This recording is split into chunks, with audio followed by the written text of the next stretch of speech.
Hello chess friends, I am AlphaZero, and my opponent is Stockfish. Today I walk a pawn to h3 on move 13 and never move it again. 5 moves later, I hand him 2 knights. Watch till the end, and see what that pawn is still doing on the last move. Now, the game. Pawn to d4, taking c5 and e5. I am AlphaZero, and across the board is Stockfish 8, the strongest thing anybody had ever built. Keep one eye on the pawn in front of my rook on h8. It is the last piece you would ever look at, and by move 13 it is the only one that matters. Knight to f6 touching e4 and d5. This is the king's Indian. He gets the center, I get a bishop pointing at it from a long way off. Pawn to c4. Before either of us has a piece out, his whole plan is on the board if you know where to look. Knight to c3, dark bishop to f4, pawn to e3, light bishop to d3 or e2, last knight to f3. 6 moves he has not made yet, and Sherlock would have read them all from 2 pawns. Pawn to g6, and my bishop is going to g7 whether he likes it or not, with the pawn on d6 behind it. Knight to c3, and the bishop takes the long diagonal, looking down a road my own knight is standing in on f6. Everything I own is aimed at his half of the board, and nothing has arrived yet. His knight holds d5 and e4, pawn to e4, pawn to d6, covering c5 and e5, pawn to f3. This is the same-ish, and it is a wall. That pawn holds e4 and g4, and it tells me the truth about this position. No piece of mine is getting near his center, so I will not send one. You do not walk through the Great Wall, you walk round it. I castle, bishop to e3, and I offer c5. My pawn hits d4, his hits back at c5. Knight to e2, knight to c6, and he pushes past with d5, taking c6 and e6 away from me. Once the center is locked, chess stops being about the center, and that is worth knowing for your own games. He plays on the queen side where his space is. I play on the other wing, where his king is. Knight to e5, and it sits there for 10 moves, watching c4 and f3. Before his 9th move, look at what most people would play. Many of you might think about the knight going to f4, where it leans on a 6 and d5 and looks like a knight with a job. Let me show you this variation, and what will happen if he puts it there. Knight to f4, and I hit him with b5. He takes the pawn, I answer with a 6. Bishop to e2.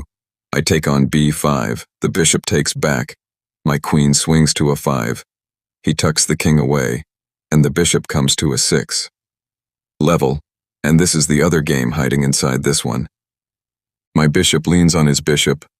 My queen leans on the knight on c3. My rook is 1 move from the half-open b-file, and I paid 1 pawn for it. I never touch the h-pawn there. It is a good way to play, and it is not what I chose. And now, back to the main game. Knight to g3 instead, holding e4, f5 and h5. Remember that square. In 4 moves it is the most important square on the board. Pawn to e6, hitting the wedge on d5 and covering f5. Bishop to e2, I take on d5. He takes back with the c-pawn, holding e6 and c6. Now the center is a wall of pawns, and every road out of this position runs past his king. Pawn to h5. This is where the game is decided. 30 moves before anybody notices. That pawn is not going to h5 to attack anything. It goes to h4 and then h3, where it touches g2 beside his king, and it stays there. It covers g4 on the way. I am not building an attack. I am building a nail, and you should watch where I put it. He castles into the corner. His king lives on g1 now, with g2 and h2 beside it, and one of those squares is about to go. Pawn to h4, hitting the knight on g3, knight to h1. Look at what he had, because this is the position of the game. His knight is attacked by a pawn, and it has 3 squares in the whole world. It can go to h5, and my knight takes it. It can go to f5, and my pawn takes it. Or h1, the corner, where it stares at a wall and waits for f2. So the strongest engine ever written puts a knight in the corner on move 13. and it is best by nearly 4 whole points. This is the most Alice in Wonderland move you will see all year, and if a beginner played it, you would call the police. Pawn to h3. There it is, attacking g2 beside his king. It never moves again. 47 moves from now, it is still on h3, and the only home his king ever gets is h1 or g1. That is the reason he cannot win. Before he answers it, look at the move you want to play. It is free, it is 1 square from his king, and a pawn is a pawn. Many of you might think about taking it with the g-pawn. Let me show you this variation. Pawn takes on h3, and my bishop lands there instead. Now the thing beside his king is a piece. Rook to f2, rook to b8, queen to d2, I push b5, the knight takes it, and my knight jumps to g4 anyway, hitting e3 and f2 while the other one eyes a 4. He takes, I take on a 4, queen to d3, rook to e8. Dead level, and look what that pawn bought him. His king has the g-file open in front of it. My rook stares down at the knight on e4. My bishop lives on h3 forever and hits f1, and the knight touches his rook on f2. He was right to refuse. Taking that pawn is the one move that ends this game quietly, and quiet is the only thing I was never going to allow. And now, back to the main game. Pawn to g3 instead, covering f4 and h4. The square g2 empties out and stays empty forever with my pawn on h3. Bishop to d7. Follow that diagonal with me. d7, e6, f5, g4, h3. My bishop guards the nail from 4 squares away, so the only piece that can ever reach it cannot go and get it. Rook to c1, lining up behind its own knight on c3. Pawn to b5, aiming at b4 and c4. A locked position needs 2 doors and he can only stand in one. Knight to f2, rook to e8, on a shut file, looking at my own knight. It is shut for 2 more moves. King to h1. This is the last moment in the whole game that Stockfish can touch my pawn. His knight on f2 attacks h3, my bishop on d7 defends h3, and taking it costs a piece for a pawn. He never gets another chance. From move 20 to the end, not one white piece attacks h3 again, and g2 stays empty for the rest of his life. Pawn to b4, kicking the knight on c3, knight back to b1, hoping for d2. He has a knight on h1 and a knight on b1 on move 18, 2 of the finest pieces in chess standing in opposite corners with their coats still on. Now I go, knight to g4. Both of my knights hang at once. Pause the video. Can you find what this is? 3, 2, 1. He takes on g4 with the f-pawn, and the moment that pawn leaves f3, nothing defends e4. My knight on g4 touches his bishop on a 3 and his knight on f2, and the other one is already looking at a 4. I am giving him a knight to open 1 file. This is a Trojan horse with 2 horses. He takes it, and now nothing at all is holding a 4, so I give him the other one. Knight takes on a 4, hitting g3, f2, and c3. 2 knights for 1 pawn and 1 open file, and if you ever wondered what a machine thinks a file is worth, there is your answer. He takes back. My rook takes on e4. Here is what I paid for. I am a knight down and dead level. Count what he owns that is loose. The bishop on e3, the pawn on g4, the pawn on g3, a knight in the corner. Then count the squares his king has. Suddenly there are none. Bishop to f4, hitting d6. Queen to e7 to hold the rook, and my bishop looks down the long dark road at b2 with nothing in between. Bishop to f3, hitting my rook on e4. Bishop takes on b2, and it hits the rook on c1 in the corner as it passes. This is how I get the material back, not by winning it, but by cashing everything in at once, and you should keep that idea for your own endings. Before he takes on d6, look at the sensible move. His rook is attacked, so many of you might think about saving it. Let me show you this variation. Rook to c2, and my bishop comes to a 4. That bishop is not aiming at the rook. It aims straight through the rook on c2 at his queen on d1, so the rook is nailed to his own queen and cannot move. -2 for him, and it is the engine's own first choice. And now, back to the main game. He takes on d6 instead, with check on my queen on e7. My queen takes back and hits d5. Bishop takes my rook, the only move he has, and from a 4 it now looks at g6. Anything else and I am 4 points up in 2 moves. Bishop takes the rook on c1, and the shop is closed. Everything that could come off has come off in 5 moves. Queen takes back, looking at c5. Now count the material. He has a knight for a pawn, so he is ahead. I have a pawn on h3 and a pawn on c5, and only one of us is happy about the arithmetic. Bishop to b5, taking the long light diagonal and looking at f1. Rook to e1, behind his own bishop. Rook to e8. Both rooks and his bishop stand on one file, and mine stares from e8 at the bishop on e4, and neither rook moves again by choice. Knight to d2, heading for f3 and c4. Pawn to c4. Now the second character in this story starts walking. The h-pawn never moves again. This one goes to c3, then c2, and the end of that road is c1, a corner of his own house. It covers b3 on the way. Rome was not built in a day, and you are going to watch every step of this one. Here is the move your hand plays. The pawn is free, it has been walking at him for 3 moves, and his knight is looking right at it. Many of you might think about taking it. Let me show you this variation. Knight takes on c4, and my answer is not a check and not a capture. Queen to c5, knight runs to e3, and here, many might think about taking the bishop with the rook. It is loose, and my rook has stared at it for 6 moves. Let me show you this too. Rook takes on e4, queen takes mine on c5.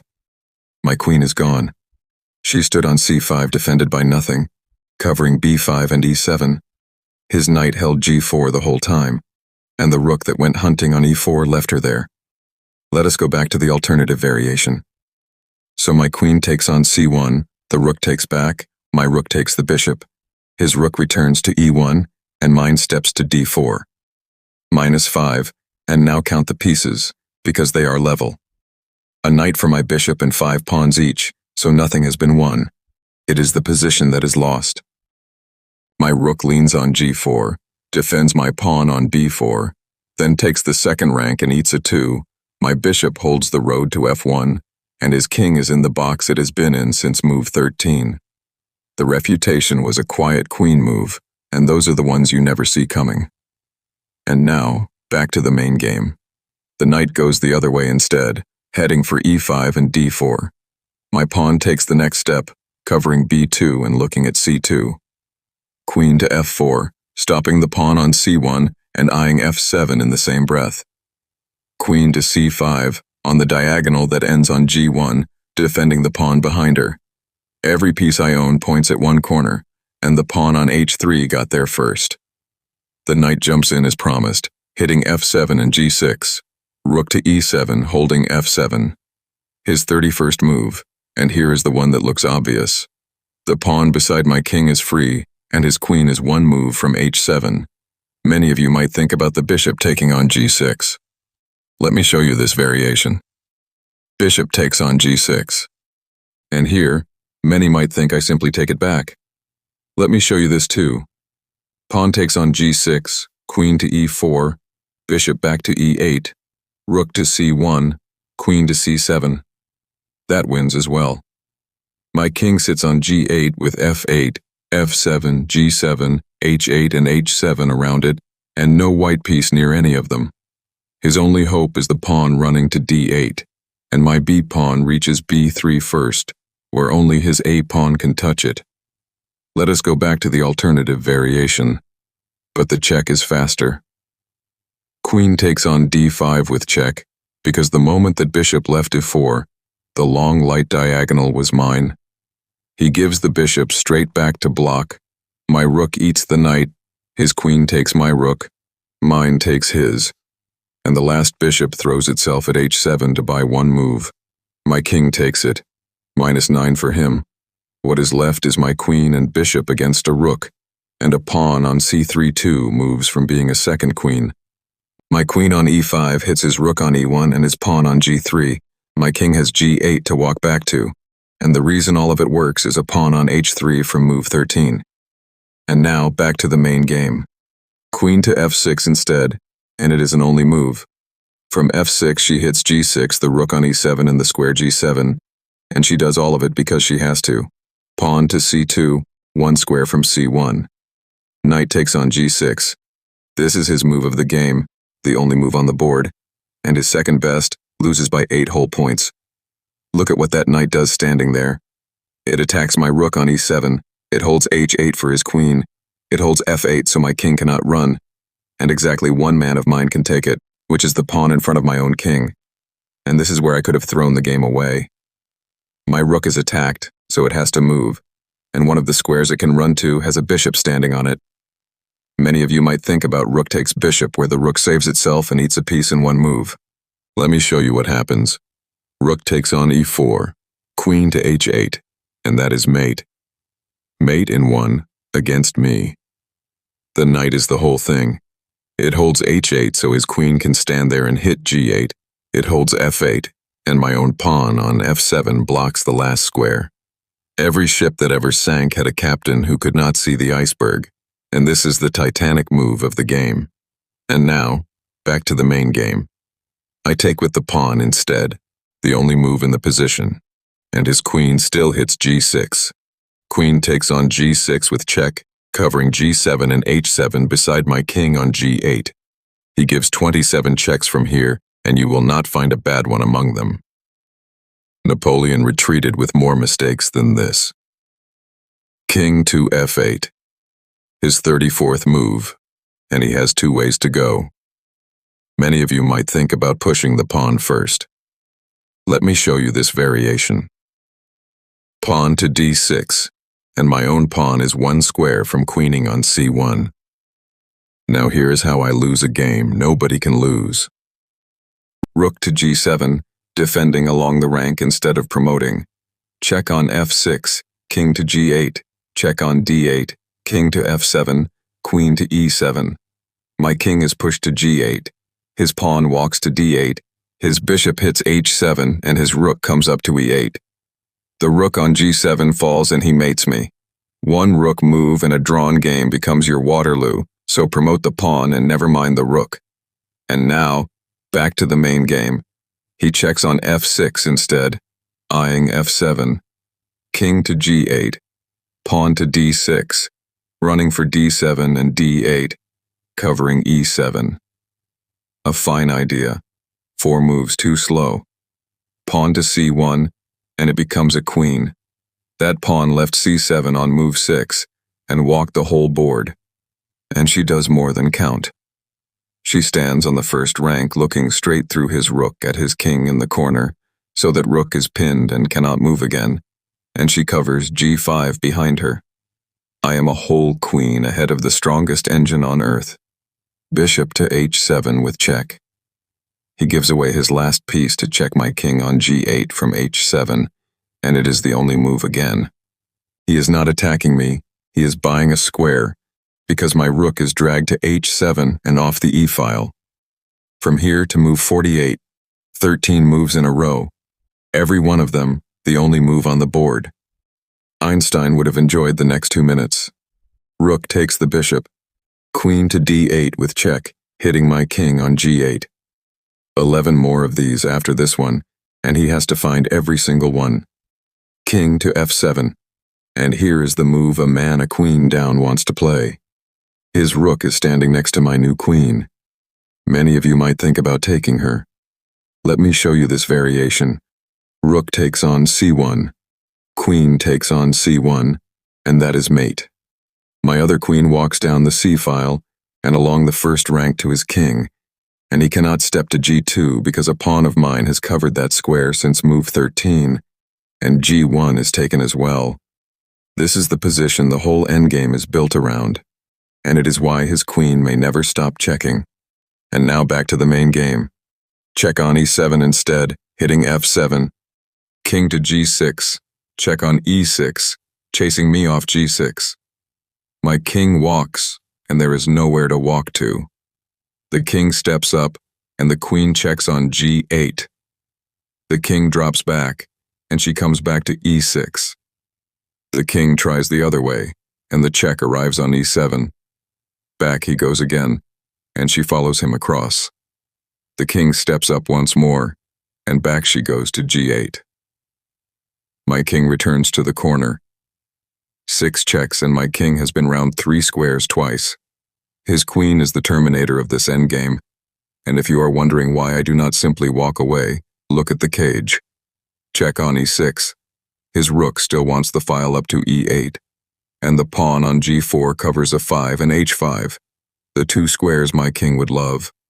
The king walks up again, and the check comes on e7. My king returns to the corner. Queen to d8 with check at my king on g8, and here I try the last idea I have. Bishop to e8, blocking and offering itself from c6 on the diagonal behind it. He has to take it, because the moment he stops checking, that bishop mates him in 2. Queen takes the bishop with check from e8 at my king on g8, and the last piece I could give him is gone. King to g7, check on e7. From here he repeats himself, so we go quickly. My king walks out, and the queen follows him. He steps up again, and she checks on g8. The king drops back, and the check returns. He cannot leave 3 squares. Up he goes again, and the queen is waiting. Back to the corner, and she checks once more. My king tries g7. The queen swings to d7, a new diagonal and the same answer. He walks out again, and she comes straight back. The king turns round, and the check comes on a7. He returns to the corner, and his rook on e1 is still pinned. The queen checks from d8. My king steps out once more.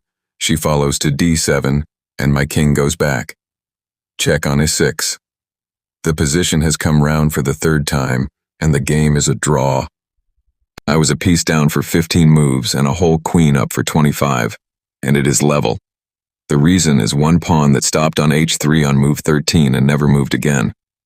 Every time he wanted to stop checking, that pawn was covering the square his king needed. Houdini escaped from everything except the box he could not see the lock on, and Stockfish has been in that box for 25 moves. If you take one thing from this game into your own, take the pawn on h3. Thank you for watching, and thank you, Stockfish. You found 13 only moves in a row, and you earned the half point.